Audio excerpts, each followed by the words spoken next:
Bhajapa MP Etela Rajender ఓ స్థిరాస్తి దళారీపై చేయి చేసుకున్నారు. మేడ్చల్ జిల్లా పోచారం మున్సిపాలిటీ పరిధిలో ఈ ఘటన చోటు చేసుకుంది.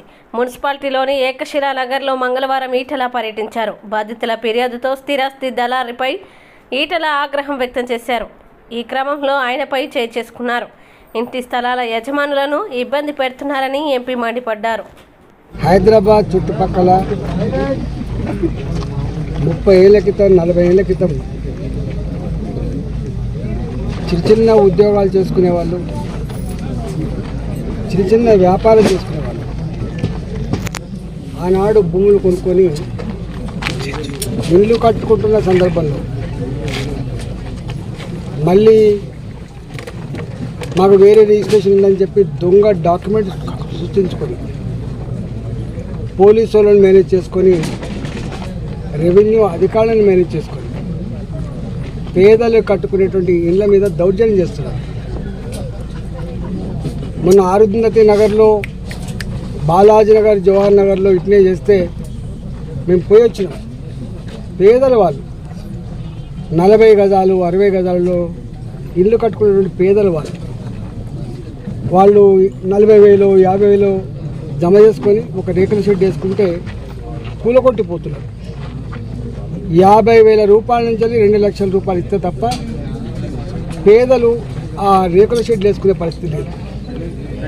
దాని మీద నేను రెవెన్యూ మంత్రి గారితో మాట్లాడినా, కలెక్టర్ గారితో మాట్లాడినా, సిపి గారితో కూడా మాట్లాడినా. నేను 6 నెలలు అవుతుంది భారతీయ జనతా పార్టీ ఎంపీకి ఇక్కడ గెలిచి.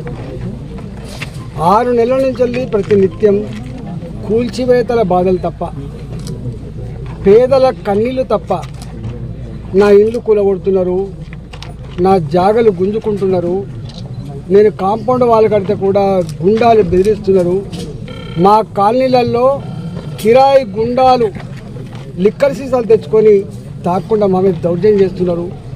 ఎటుపోతుంది సారు ఇది?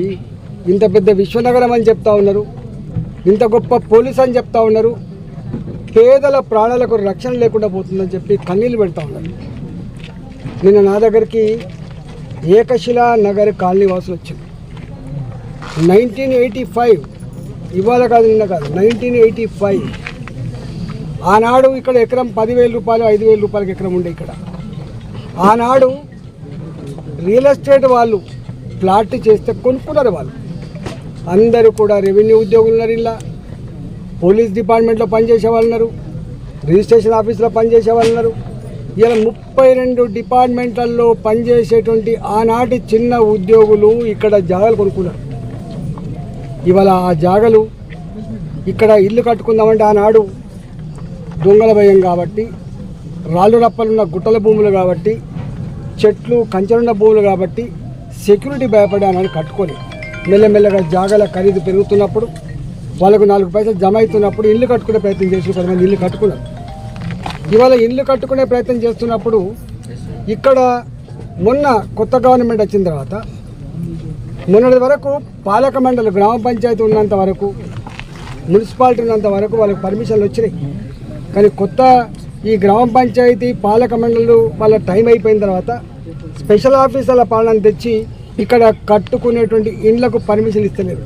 అంటే కంచె చేరుని మేచినట్టుగా ఏ పేదలకైతే అండగా ఉండి వాళ్ళకు పర్మిషన్లు ఇచ్చి ఇల్లు కట్టుకుంటట్టు చేయను ప్రభుత్వమే స్వయంగా ఇక్కడ ఇల్లు కట్టుకోకుండా నిషేధించింది. పర్మిషన్లు ఇస్తలేరు. ఇవాళ కట్టుకునేటువంటి వాటికి ఇలా కూలగొడతా ఉన్నారు. కూలగొట్టేది ప్రభుత్వ అధికారులు కాదు, కూలగొట్టి గుండాలు కూలగొడతా ఉన్నారు. ఇవాళ గ్రామ పంచాయతీ లేఅవుట్ ఉన్నప్పుడు 2007లో ఒక చట్టం వచ్చింది. గ్రామ పంచాయతీ లేఅవుట్లు ఐసీసీ కట్టుకోవద్దు, ఎల్ఆర్ఎస్ కింద మళ్ళీ రెగ్యులైజ్ చేసుకోవాలి. పాపం రెగ్యులైజ్ కూడా చేసుకుంటున్నారు. వాళ్ళు ప్రభుత్వానికి రెగ్యులేషన్ ఫీజులు కడుతున్నారు, ప్రభుత్వానికి పర్మిషన్ ఫీజులు కడుతున్నారు, అయినా కూడా కూలగొడతా ఉన్నారు. ఇవాళ నేను వచ్చిన ఇక్కడికి ఫీల్డ్ మీదకి నేను అనేక సార్లు రాచకొండ సిపి గారితో మాట్లాడినా, అనేక సార్లు మల్కాగిరి కలెక్టర్ గారితో మాట్లాడినా, అనేక సార్లు ఇక్కడ ఉన్న డీసీపీలతో మాట్లాడినా, నేను స్వయంగా రెవెన్యూ మంత్రి శ్రీనివాసరెడ్డి గారితో కూడా మాట్లాడినా.